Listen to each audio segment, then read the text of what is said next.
A deadly battle royale had to be paused for all of the competitors to unite, stop the fight, and eliminate one of the contestants. Next episode, next story. Let's do this. If you like abstract, funny, and real-world anime content, make sure you subscribe to my channel if you haven't already. Love it or hate it, and I know a lot of y'all hate it, but Fate is a great series. A friend from college actually told me to watch Fate Zero because he loved the animation style and he thought I would like it too. So technically, this means that I spoiled the series for myself since I watched the prequel first.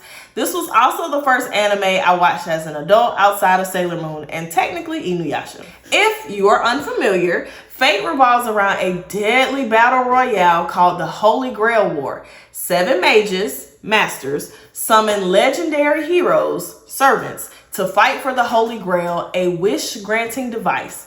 The main series release order is Fate Stay Night, Fate Stay Night Unlimited Blade Works the film, Fate Zero, Fate Stay Night Unlimited Blade Works the series, Fate Stay Night Heaven's Feel 1 the film, Fate Stay Night Heaven's Feel 2 Lost Butterfly the film, and Fate Stay Night Heaven's Feel 3 the film. There's also quite a few spin-offs, but we'll have to circle back to those on another day. So what is the Holy Grail War? Fate Zero is the prequel, so chronologically it comes first.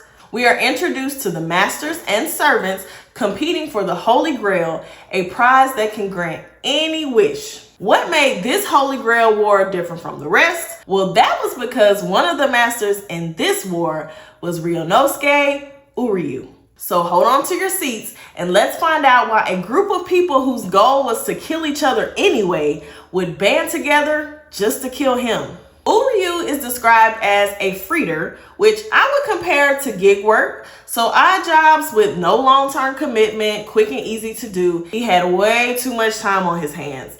He took the saying, idle hands do the devil's work, to the max. During the Holy Grail War, he summoned a caster, a class known for powerful magecraft rather than physical strength. While often considered the weakest of the 7 classes due to low combat stats and opponents' magical resistance, casters make up for it with ancient sorcery and cunning tactics. So while not physically strong, they can be particularly troublesome. Now, Uryuu himself isn't a mage, but he's still chosen by the Grail to compete. The Grail summons a caster eerily similar to him, Gilles de Rais, a comrade of Xandar, and a child serial killer. Their first interaction was so unhinged. Now let's take it back. Before the Holy Grail War, Uryuu was already a serial killer. He'd murdered over 40 victims without ever becoming a suspect, targeting women and children because they were easy prey. He didn't steal from them. His obsession was simply with the process of dying. One day he found a spell book in his parents' house.